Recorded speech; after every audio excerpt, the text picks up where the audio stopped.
सो हम लोग अपने माई एसक्यूएल ट्यूटोरियल को आगे कंटिन्यू कर रहे हैं। ये हमारा पार्ट 3 है। अपने पहले पार्ट्स में हमने इंट्रोडक्शन टू माई एसक्यूएल सीखा था, हमने माई एसक्यूएल आरडीबीएमएस सीखा था, और हम लोगों ने एक सैम्पल डेटा सेट नॉर्थविंड नाम का ये भी इंस्टॉल कर लिया था। और जो हमारा नॉर्थविंड डेटा सेट होता है या डेटा सेट है, इसके डिज़ाइनर में जाके हमने इसका ईआर डायग्राम भी समझा था। आप सीधे अगर सर्च करेंगे ईआर डायग्राम ऑफ नॉर्थविंड डेटाबेस, तो जो विकीवर्सिटी का लिंक आएगा, इस लिंक को आप देख सकते हैं। और यहाँ पे इन टेबल के आपको जो है सारे रिकॉर्ड दिखाई देंगे।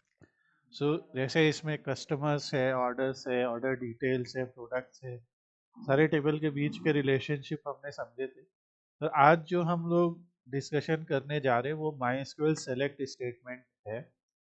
और इसके लिए हमें अभी टेबल रिलेशनशिप्स वाला पार्ट ना भी समझ में आए तो हमारा काम चलेगा, पर हम इसके आगे शुरू करते हैं। देखिए, माई एसक्यूएल प्रोग्रामिंग में जो सेलेक्ट स्टेटमेंट होता है वो यूज होता है to retrieve data from one और मोर टेबल्स इन डेटाबेस। ठीक है, जैसे हम लोग किसी और प्रोग्रामिंग लैंग्वेज में प्रिंट का इस्तेमाल करते हैं, उसी तरीके से माई एसक्यूएल के अंदर सेलेक्ट का इस्तेमाल होता है। ठीक है, अब जैसे हमने यहाँ नॉर्थविंड पे क्लिक किया, यहाँ एसक्यूएल पे क्लिक किया, तो जो सबसे पहला सेलेक्ट कमांड आपको सीखना है वो है सेलेक्ट स्टार फ्रॉम टेबल। ये कमांड होता है, ये हमने इस कमांड को लिखेंगे तो उस टेबल के सभी रोज और सभी कॉलम्स हमारे पास सेलेक्ट होके आ जाएंगे। ओके, अब टेबल फॉर एग्जांपल अगर हमें कैटेगरीज टेबल का सारा डेटा देखना है, अगर हमें कैटेगरीज टेबल का कंप्लीटली डेटा देखना है तो इसके लिए हम लिखेंगे सेलेक्ट स्टार फ्रॉम कैटेगरीज, और हम यहाँ से गो कर देंगे।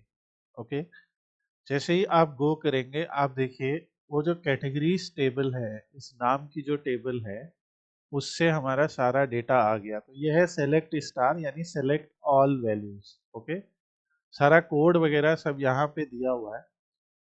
तो इसका जो सिंटैक्स है वो ये है कि select column 1 column 2 from table name और वेयर कंडीशन।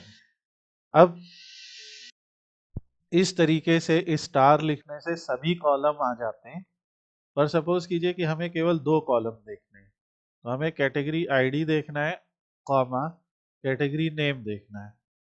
अब ये जो लेफ्ट इन्वर्टेड कॉमा है, ये हमने पहले भी बताया था कि ये अगर आपके कॉलम के नाम में या टेबल के नाम में स्पेस नहीं है तो ये लेफ्ट इन्वर्टेड कॉमा मैंडेटरी नहीं है। और अगर आपके कॉलम के नाम में, टेबल के नाम में या डेटाबेस के नाम में स्पेस है जो आपकी एसक्यूएल क्वेरी के अंदर यूज हो रहा है, तो आपको ये लिखना पड़ेगा।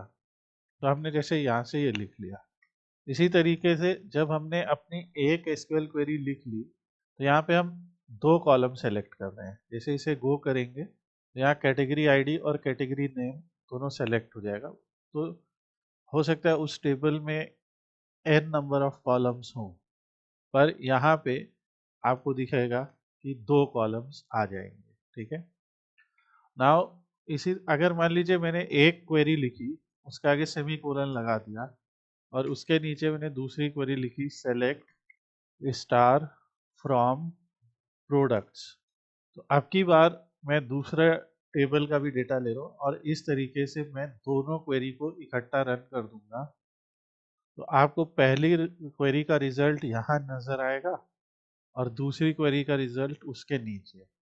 ओके, तो अगर आप 2 क्वेरीज एक साथ रन करते हैं तो both queries result will show on the result page, है ना, ऑन टॉप एंड बॉटम। अगर 3 रन करते हैं तो तीनों, तो ऐसा हो जाएगा। तो ये हो गया आपका बेसिक सेलेक्ट स्टेटमेंट का पार्ट, कि आप सेलेक्ट कॉलम या जो है सेलेक्ट स्टार दोनों कर सकते हैं।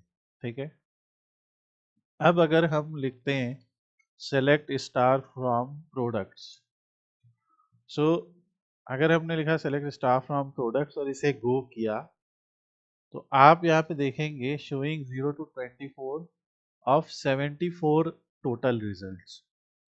तो PHP माई एडमिन में जब हमारे सामने रिजल्ट आता है, तो ये रिजल्ट आपका पेजिनेटेड होता है, यानी कि हर पेज पे बाय डिफॉल्ट 20 रिजल्ट दिखाई देते हैं। अगर आप इसे 100 कर देंगे तो एक ही पेज पे आपको सारे रिजल्ट नजर आने लगेंगे। तो नंबर ऑफ रोज जो है, जो ये रिटर्न कर रहा है, वो तो पूरी की पूरी है क्योंकि हमने कोई लिमिट नहीं लगाई है। पर आप यहाँ से number of rows to show in a page यहाँ से 100 कर सकते हैं। ओके, अब हम लोग एक और कीवर्ड यहाँ पे सीखते हैं और ये माई एसक्यूएल में ही अप्लाई होता है, और इस कीवर्ड का नाम है लिमिट कीवर्ड। तो आप अपना नोट बना लीजिए। तो आपने पहले नोट बनाया कि select star from products, so select star from products में आपने नोट बना लिया और यहाँ पे लिमिट कीवर्ड इस्तेमाल करते हैं। लिमिट कीवर्ड का मतलब क्या होता है कि कितनी रोज आपको रिटर्न करने हैं। जैसे अब अगर मैंने लिखा लिमिट 10, तो इसका मतलब हो जाएगा रिटर्न ओनली 10 रोज। ओके, तो ये हम लोगों का लिमिट कीवर्ड है। सो हम लोग का आज के ट्यूटोरियल में जो पहला कीवर्ड हम लोग सीख रहे हैं वो है लिमिट कीवर्ड। ठीक है, पहले हमने सीखा सेलेक्ट स्टार फ्रॉम प्रोडक्ट्स, इससे सभी डेटा आ जाएगा। अगर हमने लिखा select product ID comma product name from products,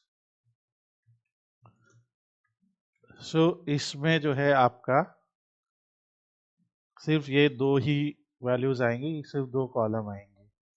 पर अगर आप लिमिट कीवर्ड का इस्तेमाल करते हैं तो ऐसे लिखते हैं select star from products limit 10, तो यहाँ इसका मतलब होगा रिटर्न ओनली 10 रोज। तो ये हमारा हो जाता है। इसको हम लोग नॉर्थविन के अंदर सेव कर लेते हैं ताकि अभी आप लोगों को दे दिया जाएगा। तो ये हमारा डे 3 के कमांड्स है, एंड ये सारा कुछ जो है हम लोगों ने एज अ ट्यूटोरियल अपने वेबसाइट में सब लिख रखा है। Select all column, select specific column, तो वो सब आपको कोड दे दिया जाएगा हमें। अब इसके बाद लिमिट का रिजल्ट देखते हैं। इस तरह से जब आप करेंगे तो आप देखेंगे केवल 10 प्रोडक्ट्स फ्रॉम टॉप रिटर्न हो रहे हैं। ठीक है, तो दिस इज अबाउट 10 प्रोडक्ट्स, तो ये लिमिट कर देगा।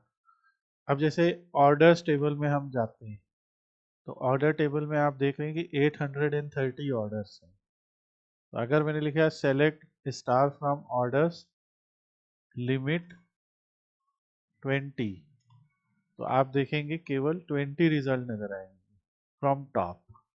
ओके, तो ये हो गया लिमिट कीवर्ड। नेक्स्ट आता है ऑर्डर बाई।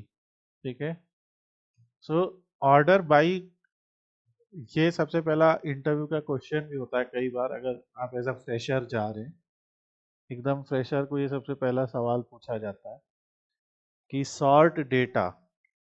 देखिए, डेटा एनालिसिस में सॉर्टिंग ऑफ डेटा जो है वो बहुत इंपॉर्टेंट होती है।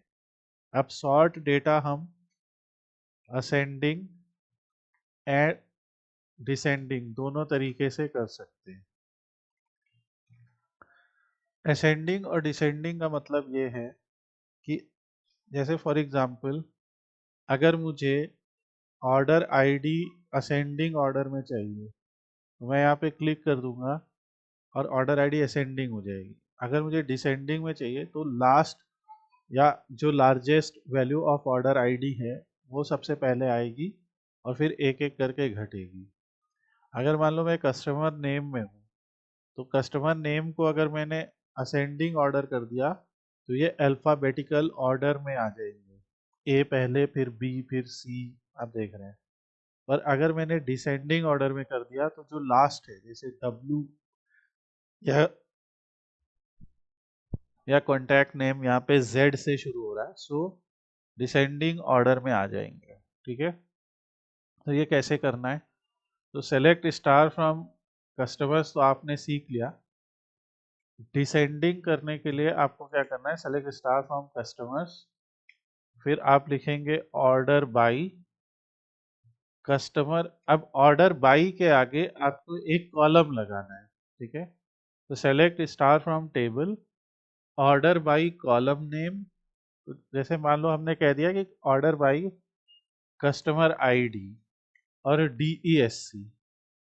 इसका क्या मतलब होगा, बाय डिफॉल्ट जो हमारा टेबल था वो कस्टमर आईडी के असेंडिंग ऑर्डर में था, अब ये कस्टमर आईडी के डिसेंडिंग ऑर्डर में हो गया। डिसेंडिंग का मतलब हो गया कि जो अल्फाबेटिकल ऑर्डर में लास्ट वैल्यू है वो सबसे पहले आएगी, जैसे WA यहाँ पे। अगर मैं यहाँ पे लिख दूंगा order by customer name DESC और गो करूंगा तो ये कह रहा है कि अननोन कॉलम, हो सकता है हमसे स्पेलिंग मिस्टेक होगी वो,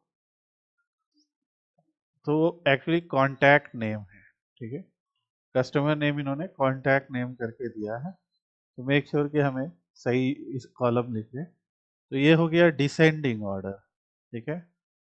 और अगर हम यहाँ लिख देंगे ASC तो ये हो गया असेंडिंग ऑर्डर। तो ये भी एक छोटा सा नोट है जो आप बना लीजिए, इसे सॉर्टिंग बोलेंगे। तो select star from customers order bye contact name ASC या DESC, ये शॉर्ट फॉर्म है। Order by contact name ASC, order by contact name DESC, ठीक है। ये इंपॉर्टेंट चीज है। अब एक इंपॉर्टेंट चीज और, अगर मान लो मैंने लिखा ऑर्डर बाय सिटी ASC, ध्यान से समझिएगा। तो ऑर्डर बाय सिटी ASC में जिस शहर का नाम ए से आता है, जैसे आचेन, अल्बर्क्वेर्की, एंकरेज, आरहुस, फिर बी से वो हो गए, ओके।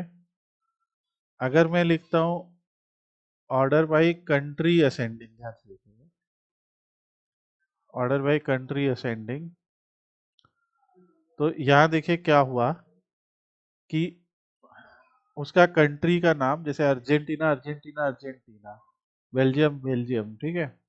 तो ये आ गया। अब मैं यहाँ पे दो चीजें लेता हूँ, मैंने कहा order by select contact name और country from customers order by this. तो अब यहाँ पे एक बात बताओ आपको, जो ये अर्जेंटीना है, ऑस्ट्रिया, ये तो चलो ऑर्डर हो गया आपका असेंडिंग, पर कॉन्टैक्ट नेम का ऑर्डर आपको क्या नजर आ रहा है, what order name of contact name is there.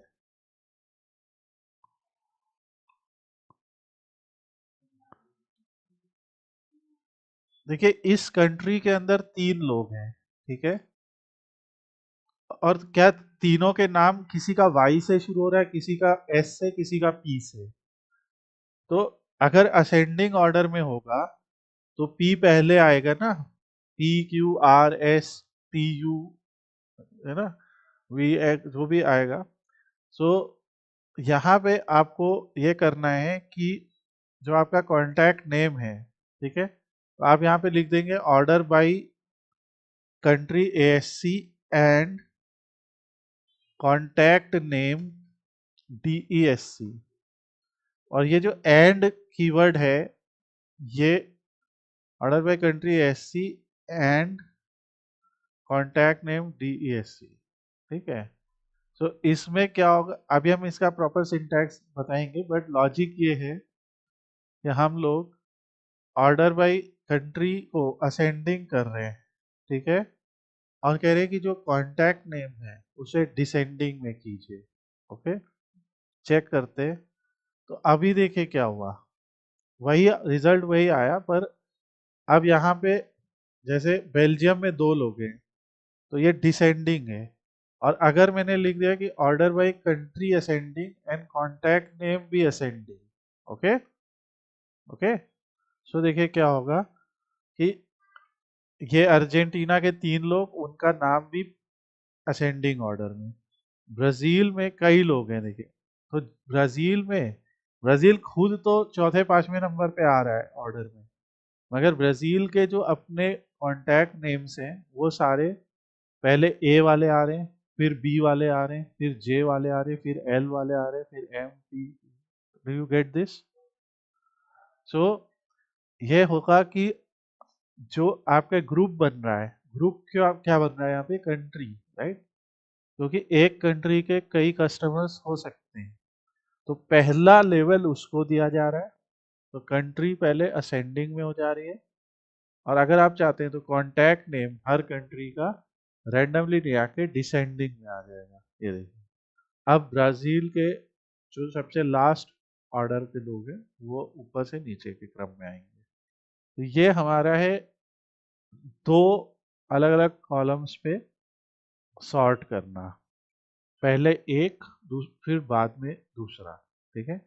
और ये लगभग हर प्रोग्रामिंग लैंग्वेज और टूल में होता है, चाहे एक्सेल हो, चाहे पावर बीआई हो, चाहे टैबलो हो, हर जगह आपको ये आप कर सकते हैं। एक को, जो पहले वाला है उसको आप असेंडिंग कर दीजिए, दूसरे वाले को डिसेंडिंग या असेंडिंग, जो भी।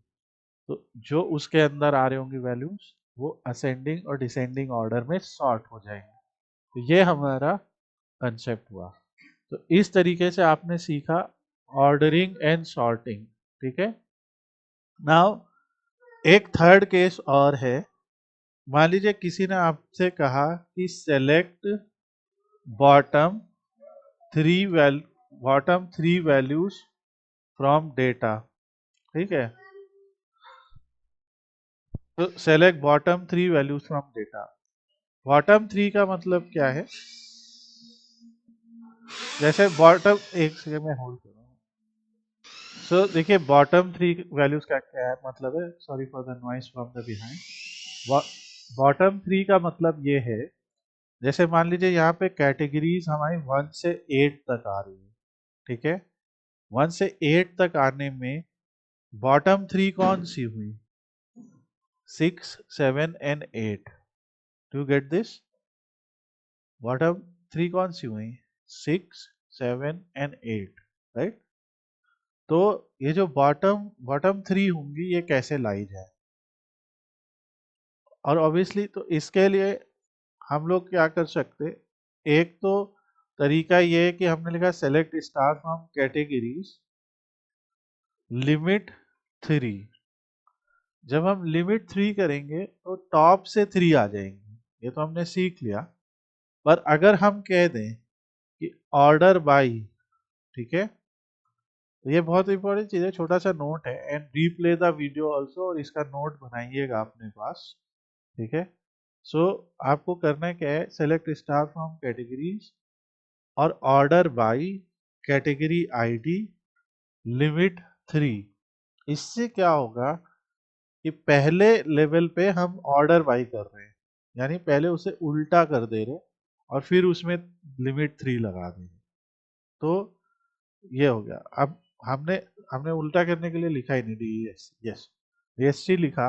अब देखिए, तो अब आ गया हमारा 876, ओके? तो इस तरीके से हमारा जो रिजल्ट है वो इस टाइप से आ गया। इसी को अगर हम वापस कर देंगे तो अगर असेंडिंग में करेंगे तो टॉप थ्री आ जाएगा, डिसेंडिंग में करेंगे तो बॉटम थ्री आ जाएगा, ठीक है? ये छोटे छोटे कमांड्स हैं जो आप अपने पास स्टोर करके रखिए, because these can be interview questions also. And obviously जब आप इन्हें अप्लाई करेंगे तो आपको बहुत सारे जो है कंसेप्ट क्लियर होने लगेंगे। आफ्टर दिस हम लोगों ने अभी लिमिट सीख लिया, ऑर्डर बाई लगाना सीख लिया, हमने सेलेक्ट सिंगल या सेलेक्ट मल्टीपल देख लिया। अब इसके बाद जो सबसे इम्पोर्टेंट चीज होती है वो होती है वेयर क्लॉज, ठीक है? वेयर क्लॉज, वेयर क्लॉज का क्या मतलब होता है? जो वेयर क्लॉज है माई एसक्यूएल में, उसका काम होता है filter records from table based on specified condition. अब इसका मतलब क्या है? जैसे एक और एग्जांपल देखते हैं। मान लीजिए हमारे स्कूल में एक स्कूल का सैंपल डेटा सेट है, उसमें 100 स्टूडेंट्स हैं। ये स्टूडेंट अलग अलग जेंडर के, अलग अलग सिटी के, अलग अलग स्टेट के। ओके, अब इसमें स्टेट महाराष्ट्र भी है, दिल्ली है, हरियाणा है, उत्तर प्रदेश है, सब तरह के स्टेट के लोग हैं इसमें। मान लीजिए ऑनलाइन स्कूल है, ठीक है, सैंपल है। तो अब इसमें मान लीजिए हमें देखना है कि सबसे पहला हमें देखना है कि मेल स्टूडेंट कौन कौन है या फीमेल स्टूडेंट कौन कौन है। तो इस टाइप के ये जो वेरिएबल्स होते हैं, जैसे जेंडर है या सिटी है या स्टेट है, तो ये कैटेगोरिकल वेरिएबल्स होते हैं, यानी ये हमारे डेटा में हमें बताते हैं कि डेटा में किस टाइप के क्लासिफिकेशंस हैं। ठीक है, तो अब अगर मैंने लिखा select star from students where city is equal to Mumbai. Okay, तो क्या हो जाएगा, सिर्फ अब देखिए 100 में से केवल 9 वो बच्चे बचे जो मुंबई के हैं, और उनका स्टेट, उनका जेंडर सब आने लगा। ठीक है, तो ये हमारी सबसे पहली वेयर क्लॉज होती है।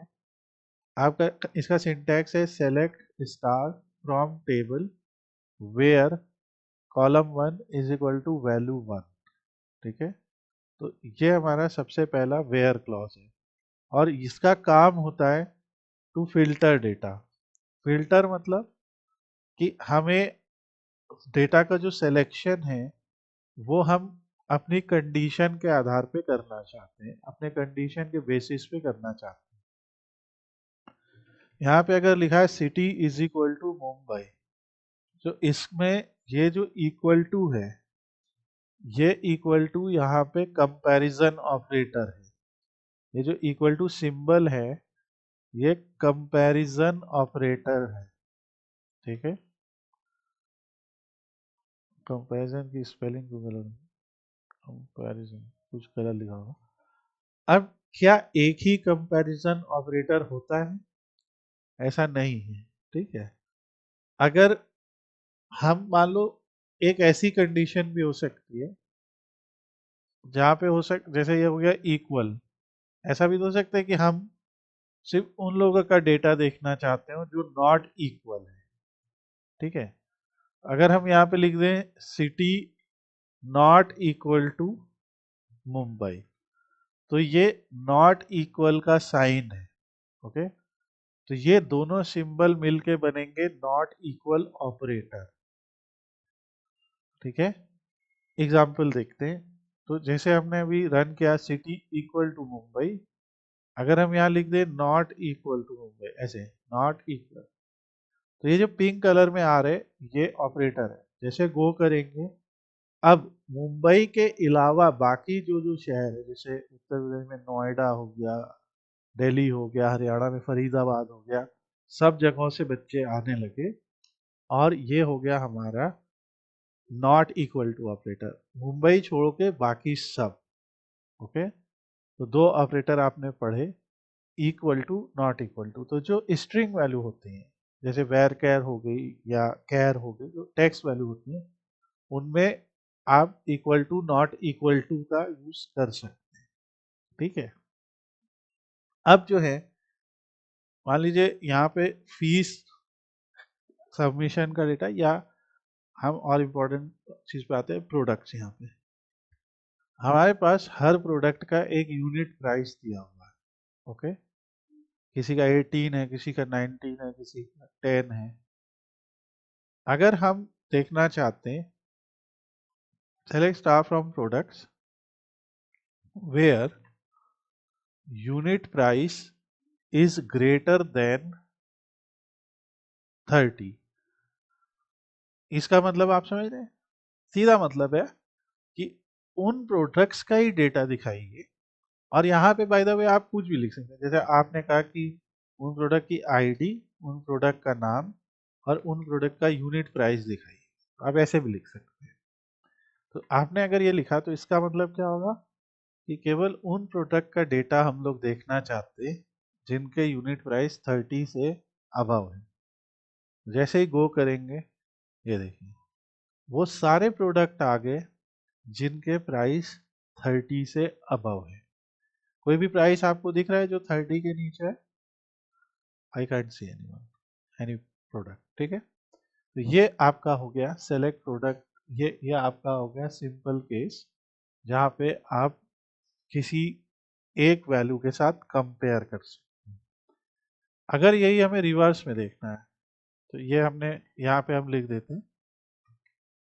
एंड एक्चुअली मैं आपको सीधे ये नोट दे दूंगा, यहाँ पे सारा लिखा है। तो ये इक्वल टू के लिए, ये नॉट इक्वल टू के लिए। By the way, not equal to के लिए आप ये डबल एंगुलर ब्रैकेट भी यूज कर सकते हैं, जो अभी हम लोग देखेंगे। इसी तरह ग्रेटर देन, जैसे where age is greater than 25, where age is less than 18, where age is greater than equal to 21। इसका मतलब क्या हो जाएगा कि एज जो है वो 21 साल से ज्यादा या उसके बराबर हो, एज 65 ईयर्स से कम या उसके बराबर हो। तो ये हमारे सारे ऑपरेटर्स होते हैं, ठीक है। अब जैसे मैंने यहाँ पे लिखा where unit price is less than 30, तो वो सारे प्रोडक्ट आ जाएंगे जिनकी यूनिट प्राइस लेस देन 30 है, ठीक है। अगर मैं लिख दूंगा where unit price less than equal to 30, तो अगर यहाँ पे वो 30 वाला नहीं आएगा, 30 वाला नहीं आएगा, तो लेस देन इक्वल टू 30 किया। तो अगर किसी प्रोडक्ट का, जैसे इसका uncle Bob's organic dried pears, इसका प्राइस देखिए 30 है, ये भी आ गया, ओके। तो ये हमारा लेस देन इक्वल टू हो गया। तो ये ग्रेटर देन लेस देन का एग्जाम्पल है, ठीक है। अगर मान लो हमें वो सारे कस्टमर्स देखने हैं where country not equal to USA, ठीक है। तो सिर्फ वो लोग जिनकी कंट्री यूएसए नहीं है, जर्मनी है, मेक्सिको है, यूके है, स्वीडन है, ये सब चलेगा, मगर यूएसए नहीं है, उन लोगों का यहाँ पे डेटा हमारे सामने आ जाएगा, ठीक है। तो ये हो गया हमारा नॉट इक्वल टू का। तो ये हो गए हमारे वेयर क्लॉज के कंपैरिजन ऑपरेटर्स, ठीक है। कोई आपसे पूछेगा कि वेयर क्लॉज में कौन कौन से कंपैरिजन ऑपरेटर्स होते हैं, आपने equal to, not equal to, greater than, less than, greater than equal to और less than equal to. Now इसके एग्जांपल्स भी दिए, सो ये लिंक भी मैं शेयर कर दूंगा, आप उसका यूज कर सकते हैं, ठीक है। अब इसके बाद आते हैं लॉजिकल ऑपरेटर। अभी तक हमने पढ़ा कंपैरिजन ऑपरेटर, अब एक और चीज आ गई लॉजिकल ऑपरेटर। लॉजिकल ऑपरेटर का क्या मतलब है? लॉजिकल ऑपरेटर का ये मतलब है, जैसे एक हम लोग सीधे जो है एक्सेल खोलते हैं।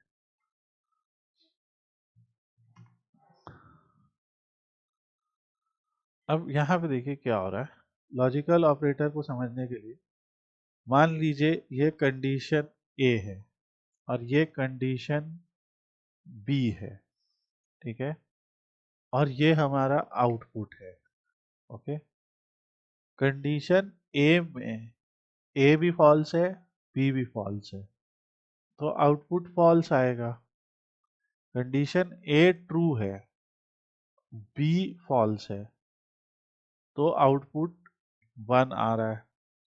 कंडीशन ए गलत है, बी सही है, तो भी आउटपुट 1 आ रहा है।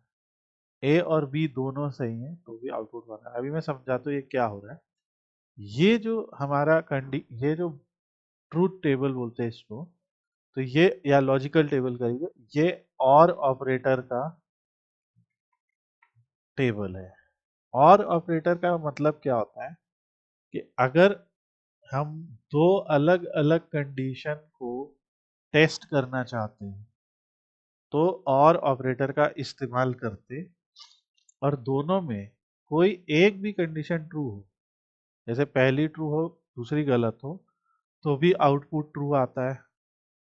पहली गलत हो दूसरी ट्रू हो तो भी कुछ आउटपुट आता है। पहली और दूसरी दोनों सही हो तो भी आउटपुट आता है। सिर्फ उस केस में आउटपुट नहीं आता है जहां पे दोनों गलत हैं। अब इसको पहले प्रैक्टिकली समझते हैं। सो जैसे फॉर एग्जाम्पल,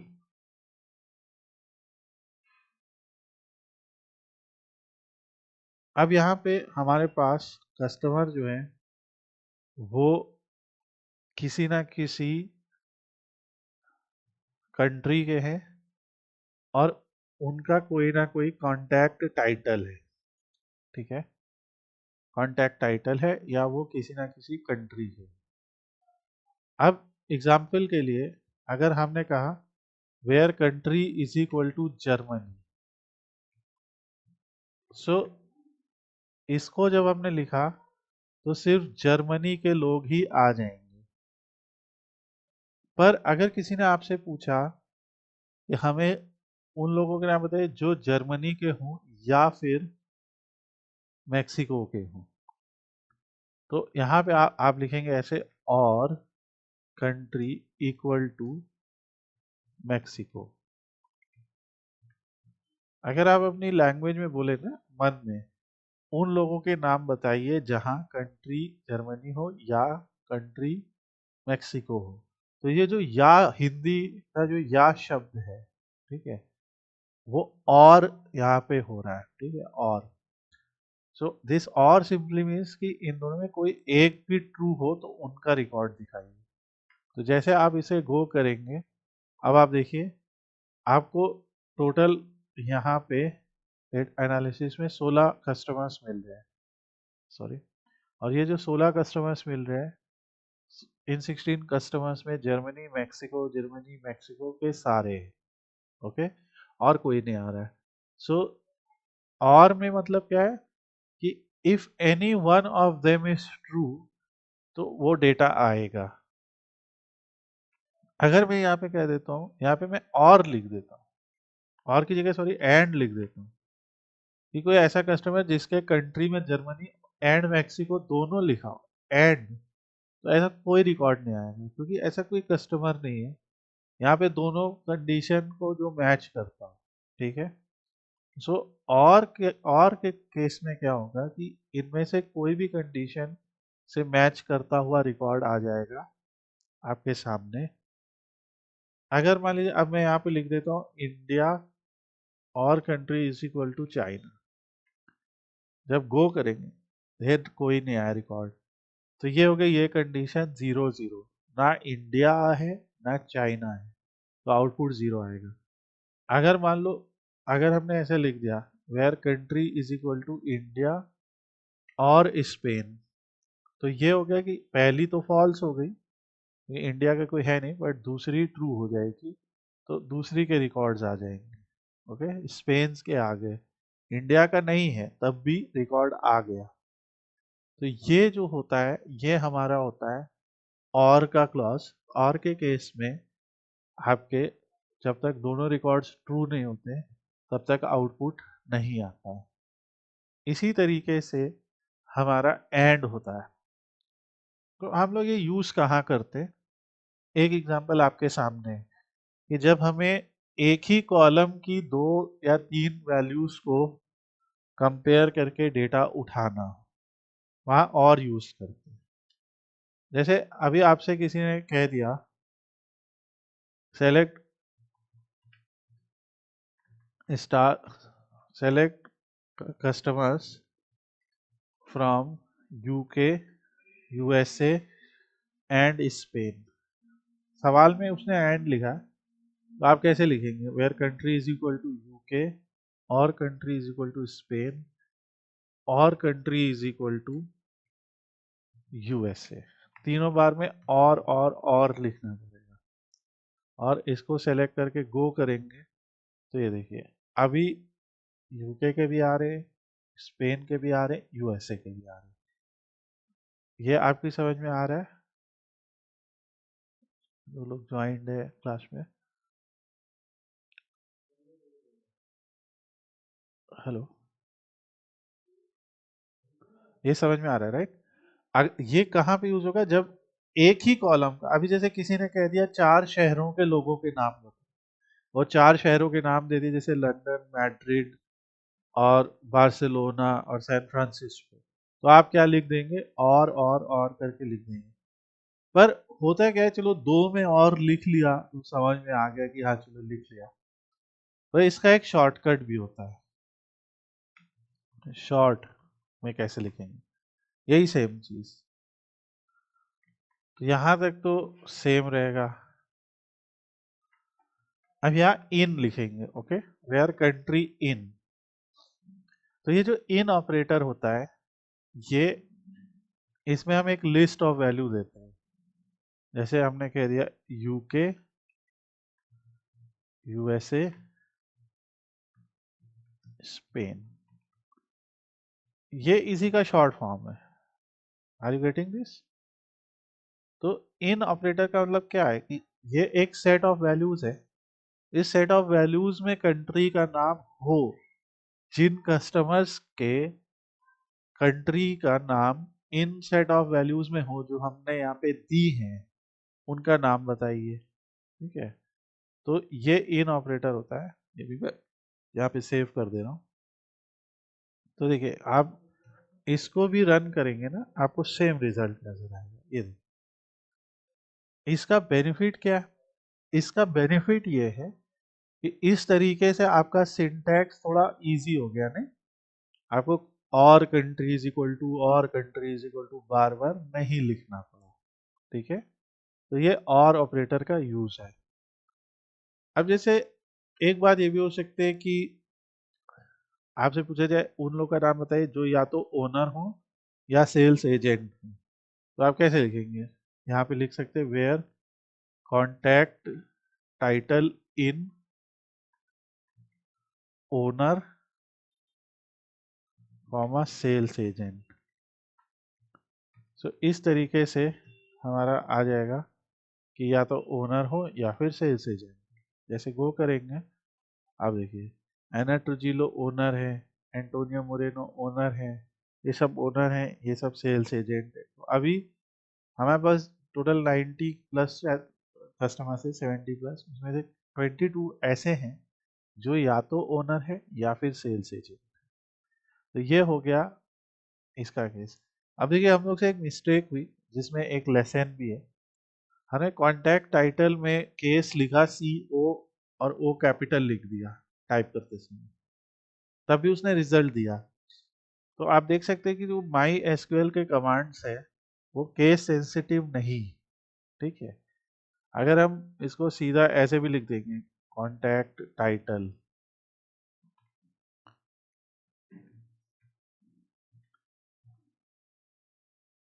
तो भी मोस्ट प्रोबेबली रिजल्ट आएगा। ठीक है, पर आपको ये गलती करनी नहीं चाहिए, क्योंकि हम लोगों ने प्रैक्टिकली देखा है कि कुछ ऐसे सर्वर्स होते हैं जहाँ पे जब हम ये कमांड रन करते हैं तो एरर आता है। तो मेक वैसे ये केस सेंसिटिव नहीं होता, बट मेक श्योर कि आप उसी तरीके से उसी केस में लिखिए, तो वो ज़्यादा बेटर होगा।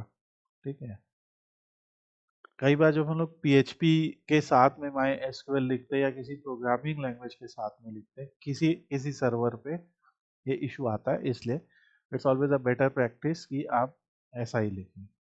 अब एक फाइनल चीज, जैसे हम लोग एंड ऑपरेटर पढ़ते हैं, तो देखिए select star from customers where.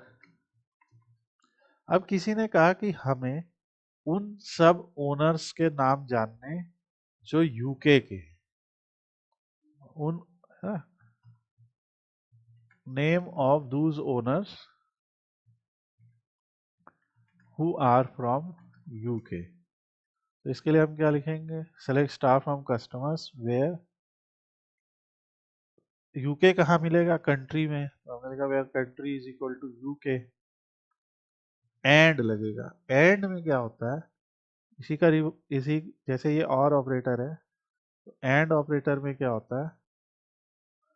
And operator में कंडीशन पहली गलत दूसरी गलत तो आउटपुट गलत, कंडीशन पहली गलत दूसरी गलत तो भी आउटपुट गलत, पहली सही दूसरी गलत। सिर्फ एक ही कंडीशन में आउटपुट ट्रू होगा, जिस कंडीशन में दोनों कंडीशन सही होंगी, इसमें इन तीनों में आउटपुट ट्रू हो जाएगा। ठीक है, तो इसका आउटपुट ये है कि वो लोग अगर हैं जिनकी कंट्री यूके और उनका कॉन्टैक्ट टाइटल जो है वो ओनर है, जब ये दोनों होगा तभी आउटपुट आएगा, वरना एम्प्टी आएगा। ये देखिए, ऐसा है ही नहीं। ठीक है, फिर हमने कहा अच्छा सेल्स रिप्रेजेंटेटिव हो,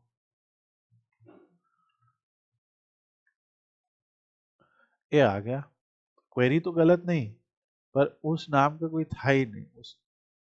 अब जैसे यूके में इनके पास सेल्स रिप्रेजेंटेटिव 3 हैं, तो ये एक तरह की एनालिसिस की ना, जैसे आपसे किसी ने पूछा कि जरा पता करके बताइए यूके में हमारे कौन कौन सेल्स रिप्रेजेंटेटिव है, उनसे हम बात करते हैं। तो आप एक छोटी सी क्वेरी लिखेंगे और खट से आपके सामने रिजल्ट आएगा, और अब आप उन्हें कांटेक्ट कर सकते हैं। सो ये हमारा फाइनल केस है, ठीक है। तो ये हम लोग के आज के प्रैक्टिस के केसेस है। इसके अलावा एक ये पीडीएफ फाइल भी है जो नॉर्थविंड डेटाबेस से रिलेटेड है। इस पीडीएफ फाइल में 50 प्रैक्टिस क्वेश्चंस हैं नॉर्थविंड की। जैसे इसमें इन्होंने लिखा है create a report that shows category name and description from category table sorted by category name. ये हमने आज ही पढ़ा है, आपको ये प्रैक्टिस करके दिखाना है। Create a report that shows contact name, company name, contact title and phone number from customers table sorted by phone। ये भी आपको करना है। तो ये दो आप आज के चैप्टर की वजह से कर सकते हैं। Create a report that shows the capitalize, ये अभी आप नहीं कर पाएंगे, इसको हम आगे पढ़ेंगे, तो इसको हम रेड कर दे रहे हैं। Create a report that shows top 10 order ID, order date, ship date, customer ID, freight from order table sorted by freight in descending order. ये भी आपको करना है। ओके, तो आज आपका होमवर्क है परीक्षा, आपको 1, 2 और 4 करना है। और अभी जो है शुभम और कुलदीप भी इस वीडियो को जो देखेंगे, तो आप लोगों को भी 1, 2 और 4 करना है इसके बाद, ठीक है। 1, 2 और 4 को करने में आपको क्या दिक्कतें आ रही हैं वो करिए, और ये पीडीएफ फाइल भी अभी मैं शेयर कर दूंगा आपके साथ। ओके, ये तीनों क्वेश्चन, और ये इसमें 50 क्वेश्चंस हैं। तो बेसिकली अगर ये 50 क्वेश्चंस हम सॉल्व करेंगे तो काफ़ी हद तक हमें जो सीक्वल है ना, उसके कंसेप्ट काफ़ी हद तक क्लियर हो जाएंगे। ऑब्वियसली बाकी चीज़ें तो बहुत सारी ऐसी हैं जो एक्सपीरियंस के साथ आती हैं, पर यहाँ पे काफ़ी कुछ हम लोग को क्लियर हो जाएगा। तो ये आप ट्राई कीजिए, और बाकी हम लोग नेक्स्ट क्लास में डिस्कस करेंगे।